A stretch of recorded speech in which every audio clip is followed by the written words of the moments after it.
Welcome to The Art of Social Media, a podcast by SocialPilot. We host in-depth discussions with world-leading social media marketing experts that will help you discover the techniques, strategies, and skills you need to use to grow your business using social media. Now, here's your host, Tejas Mehta. Welcome to The Art of Social Media. I'm very excited to have Joe Pulizzi with us today. Joe is the founder of multiple startups, including content creator education site, The Tilt, content entrepreneur event, Creator Economy Expo, and is a best-selling author of 7 books, including Content Inc. and Epic Marketing, which was named as a must-read business book by Fortune magazine. Joe, welcome to the show. Really excited to have you here. Thanks for having me. I'm looking forward to speaking on social media, a little bit different than my normal content marketing. So this will be fun. We are going to try and get secret sauce of content marketing as well. So we're not going to spare you there. So be ready for that. I'm ready. Let's do it. Awesome. Joe, every hero has an origin story. What is your origin story? How did you get started?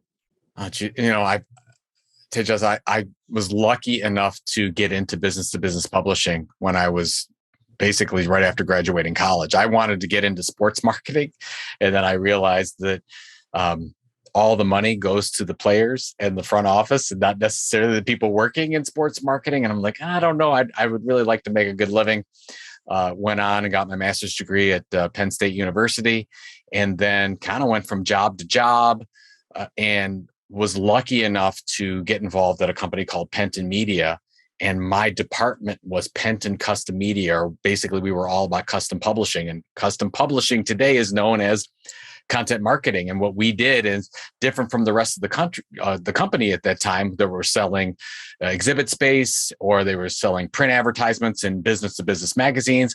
We were trying to create magazines for our clients. We were trying to create events for our clients. We were trying, and then into blog posts and social media and into webinar programs and podcasts and all those types of things. So we were doing this pretty early. So this was back in 2000 that I started getting into this and saw that this thing was going to be huge because everyone needed their own content to go through all these social media pipes. If you wanted to get found in Google, you had to create your own content. And a lot of the companies we were working with just didn't have the processes set up to do that. And then during that time, and this is from a sales standpoint, I started selling content marketing services or custom publishing services at the time, talking to marketers. And I would be calling it custom media or custom publishing, and they would immediately fall asleep. They're like, what are you talking about? I'm not into publishing. So I'm like, I'm going to have to call it something different for them to pay attention. And that's when I started using the term content marketing. This was about 2001, 2002. And then when I left Penton Media to start what became Content Marketing Institute, I immediately went all in with the term content marketing. And that sort of became the industry term in 2010, 2011. And I don't know if it would have taken off like it did unless we positioned this as a marketing thing, just like search marketing, just like social media marketing, just like direct marketing. Content marketing has its own idiosyncrasies as well that we need to learn as marketers. So that's how I got started. I fell in love with the practice of content marketing, that you have to deliver value in the form of, consistent, relevant pieces of information targeted at a specific audience to create some kind of a customer behavior. I thought that was great, that I'm not just trying to interrupt, that I'm trying to actually deliver value first and build an audience. And that excited me. And I've been in this industry for 20 years now. Wonderful. A lot to unpack there, but you're credited with the coining of the word content marketing. And content marketing has come a long way, right? When you started in 2001 to 2022, where everybody's doing content marketing, and there are right ways and wrong ways, and innovative ways and not so innovative ways. In your view, how has the content marketing world evolved? Do you see any major changes? Providing value remains at the core, but does the delivery change? What's new and what's working? Well, what's interesting is what hasn't changed actually, because if you look at Content Marketing Institute research right now, the average company delivers content 13 to 16 different ways. They're tweeting, they're on Instagram, they're doing webinars, they're doing events, they're doing podcasts, they're doing all the things. But what we've learned that is successful first and foremost is you need to focus on doing one or two things really well. So first of all, who's that particular audience you're trying to target? Get very specific. What is what we call a content tilt? What's your differentiation area? What are you going to do to break out of all that clutter? And then you don't do all the things. You usually pick one thing. I'm going to do an amazing e-newsletter. I'm going to do an amazing podcast. It's going to be an amazing Instagram Reels series or a YouTube channel or whatever it is, instead of doing everything. And we've learned this really well from individual creators, where individual creators are Twitch streamers, they're YouTubers, they're podcasters first and foremost, and then they branch out and diversify. Well, if you look at the greatest media companies of all time, that's how they started. New York Times started as a newspaper. Huffington Post started as just one blog. Now they're 400 or 500 different blogs. TED Talk started as just a talk series. Now they are a fully functional, diversified media company. So that's where I think a lot of content marketers watching this and listening to this can learn, where you don't want to boil the ocean with all your content. You want to first and foremost focus on how you can be amazing to a niche audience, build their loyalty, have them come to know, like, and trust you. And then once that happens and you build that audience, then you can go ahead and diversify like a media company would today. And through all that, as to your point, we're going to have new delivery mechanisms. Things are going to move from audio. You're going to have all kinds of things happen when you get to self-driving cars, and you get that form of entertainment that's going to happen. So you're going to fight. We had the fight over the house. You're going to have the fight over the car. Who knows where it's going to go, but you can still be effective in in-person events, in print, in audio, in video. Everything can be effective depending on how you want to approach it. But it's all about, what's my differentiation area? And then am I delivering consistently to that audience over a long period of time? And then you can diversify and do all the things. So in summary, am I hearing that start with one form of content or one channel, really kind of nail it down, and then try and diversify rather than kind of spreading yourself too thin? Absolutely. Now, I have no problem with somebody that says, I don't know what I should do. Should I do a YouTube short or a podcast or an e-newsletter or whatever? So I'm going to test it. Have no problem with testing. But at some point, to build that what we call a minimum viable audience, you need to focus on one thing, sometimes two. Like I've seen a lot of successful creators, they say, okay, I'm going to do a podcast, email, newsletter combo. So podcast, get it all out there and have people sign up for my email newsletter, and to get that data, great, absolutely. But if we're looking on video, generally, somebody's going to make it on YouTube. Sometimes you see like an Instagram, TikTok, they're doing well at both, but generally it's TikTok or it's Instagram, and then they syndicate that content over to another site, but they really do focus on one. Twitch is all about Twitch and that one. So be great at that. And then you're saying, oh, okay, well, now they'll do all the things. Mr. Beast actually is a really good case study, who started in YouTube video and now does everything, right? But still, people look at Mr. Beast, the media company, and say, oh, that's a YouTuber. Well, it does everything else now, but really started by 11 years of figuring out what was that video recipe that's going to build that audience. And then now he's got 100 million subscribers on YouTube. Got it. Makes a lot of sense. Tinker around, figure out what's working, double down, and then expand. Awesome. Exactly. I'm going to take this a notch lower, more practical. I think of myself as a podcaster now that I have so many episodes. How do I kind of nail this down as one channel? Some tips and tricks on content part of the podcast? So the one thing you're doing really well is you're getting guests on your show that will hopefully take that content and spread it out to that new audience. So you're doing something, what we call in my book, Content Inc. I have a whole chapter on stealing audience. That's the best way to grow. So you've already built your base. Your base is on your podcast. You've got a consistent reputation to that. You've built an audience. And now we want to leverage influencers and steal their audiences and have that become yours. And I'm not saying steal in a negative way. I'm saying this is kind of the way we build these channels. So you can do that through me spreading that out to my audience. You could do that through setting up partnerships with other influencers where you could say, hey, would you promote my podcast? Same audience. I'll promote your podcast. Do those types of things.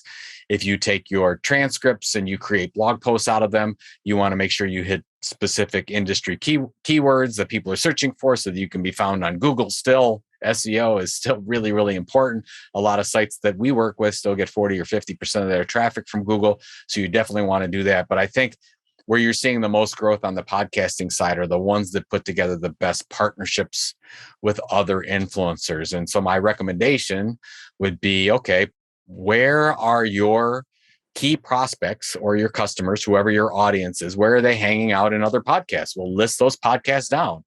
And then you're going to want to build a relationship with those podcasts in some way. Reach out to them. How can you work together on a small project? And I would always say, start with one small thing.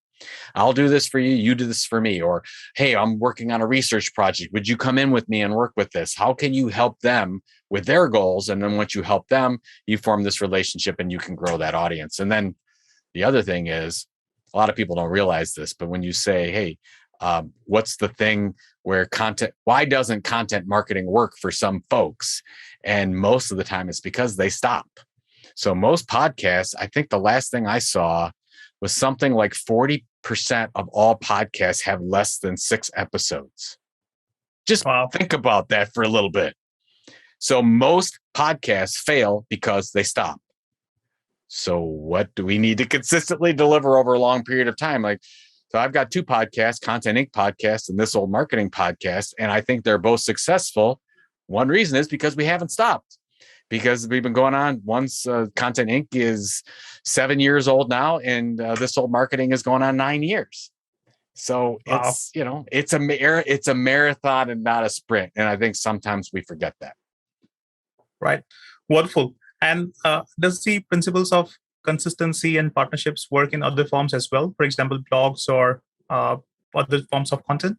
Absolutely. You can do I remember, take blogs for example, when we started what became Content Marketing Institute, it started as a 3 or 4 time a week blog. And I was like, well, how do we get more traffic to that blog? We created an industry research program, if you will, or ranking, and I called it the top 42 content marketing blogs. And we went out there and we analyzed hundreds and hundreds of blogs, and we listed the top 42 according to our algorithm that we made. And I hired a researcher to do some of this. And then I did a media release on the whole thing. And I let the 42 know, hey, you were listed in this. Here's the little widget you could put on your site. And of the 42, we had 26 of people listed, put their little widget that went back to our blog site from theirs, talking about them as a top content marketing blog. And I know that sounds like, we did that program for 3 or 4 years. It was really, really successful. It did take time, but that was all about an influencer partnership. And I would probably say maybe 8 or 9 of the top 20 are still really good friends with me today, because you build these relationships over a long period of time and they work. So that's just, you could do the same thing with YouTube video. You could do the same thing with streaming. Twitch streamers are great about this, because they'll say, oh, I love this Twitch streamer. Come on my stream. I'll come on your stream. It's the same thing you're doing with your podcast. I think it's just a great way to do that, because if you're a podcast listener, you're listening to multiple podcasts. If you're a YouTube watcher, you watch multiple. So if it's something around the same area, then you probably got something there. Right. So principles of consistency, partnerships, cross-promotion, they can work on multiple channels as well.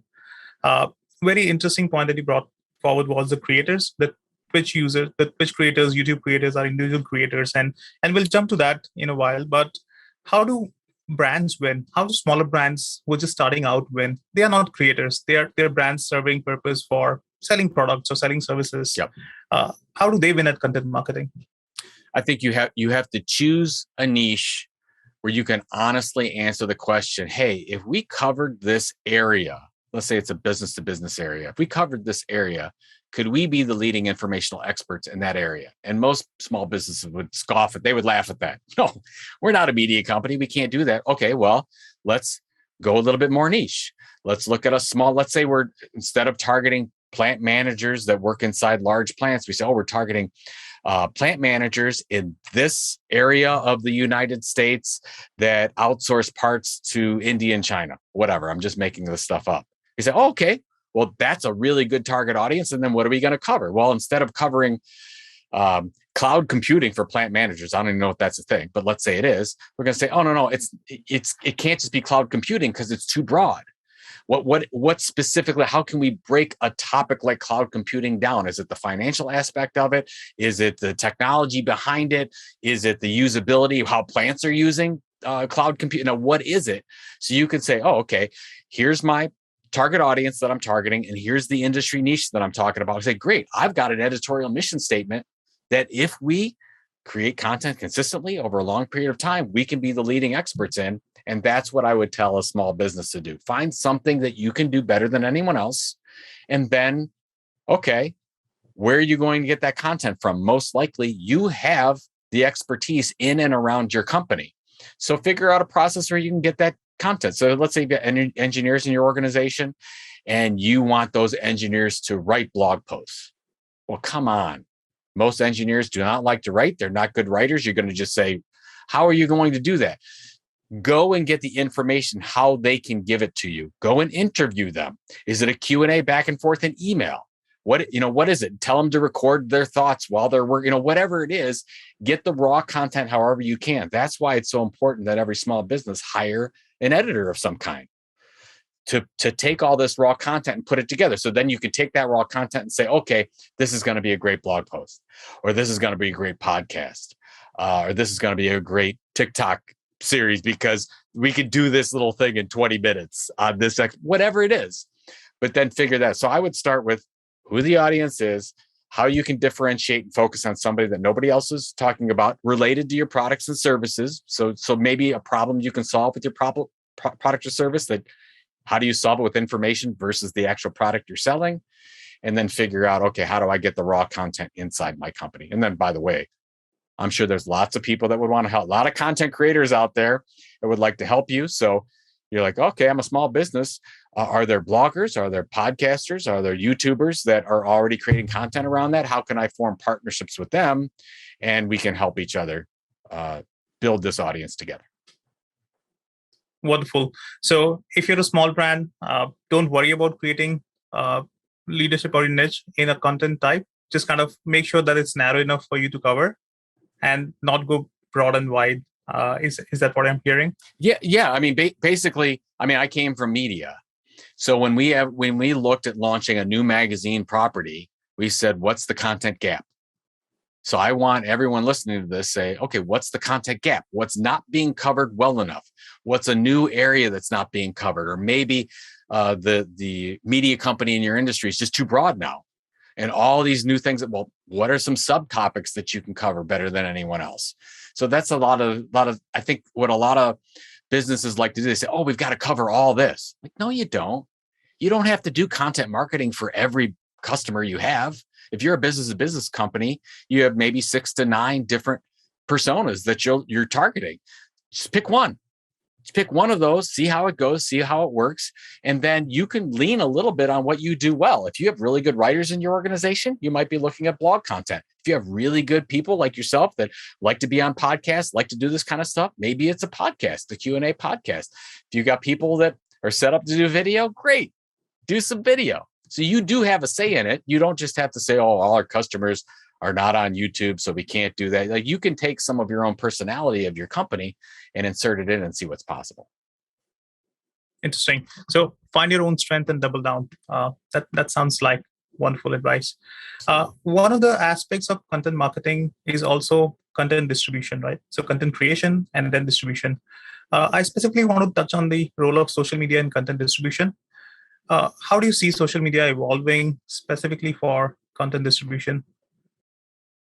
So there's a couple ways to look at it. You could say I have my core base that I have more control over, let's say with a podcast or e-newsletter, and then you could break that apart into different things on your social media channel. That's generally that's what a lot of media companies have done, where you'd say, oh, I'm the New York Times, I've got the print, and then how do I take all this content and then drive people back to that? That's fine. But you have a lot of creators that started just on social media. That is their base. Instagram, of course, has been really successful with that. TikTok has been very successful. YouTube has been very successful. So you build your content in those areas as that's your core base. And then at some point, you're going to want to bring that back to something that you have control over. It's not that you have to do that, but you got to remember at the end of the day, and we're seeing this right now with Instagram, they're changing all their feeds. They're changing their algorithms. They're trying to catch up to TikTok. So a lot of people that have been on Instagram for a long time are really upset because they're like, Instagram's changing everything. It's like, yes, of course they are. they're going to continue to do that. Just like Facebook changed everything, just like Google changes everything. You have no control over what these channels or these private companies do because you're the product. It's free. You're the product doing all this stuff, and that's fine. You just have to know that. So I'll give you a good example. I've got a friend of mine, Wally Koval, who has a channel called Accidentally Wes Anderson. He's got 1.6, 1.7 million followers on Instagram. Doing great, right? But you can't settle with that because you're like, oh, what do I have to do? He's moving those 1.6 to an email newsletter that he has over 50,000 subscribers to. If you talk to Wally, he would say his most valuable asset is his email subscriptions because he's got the data for all those people and he can control that communication better than he can with Instagram. So long story short, with all that, I would say that if you're going to start on a social media channel, you do something that's different. You can't just get away with, oh, okay, I'm going to promote my blog out to Twitter and get any kind of traction. You're not going. Anything with a link today, LinkedIn, you're not going to get traction anymore. What you get traction on is original content, original thinking, original point of view to a particular audience.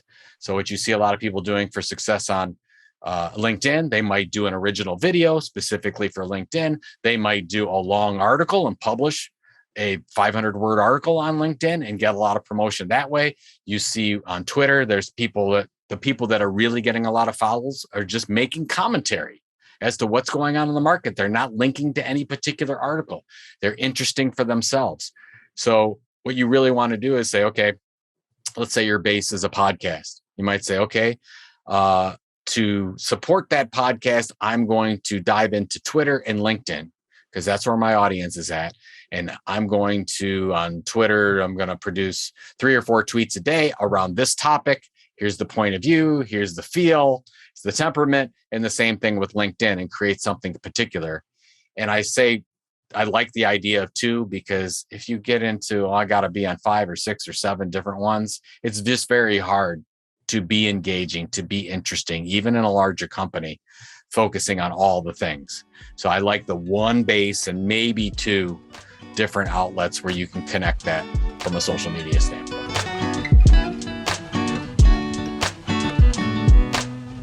The Art of Social Media is brought to you by SocialPilot. To find out more about SocialPilot and how we can give you everything you need to hit your social media marketing goals, visit socialpilot.co.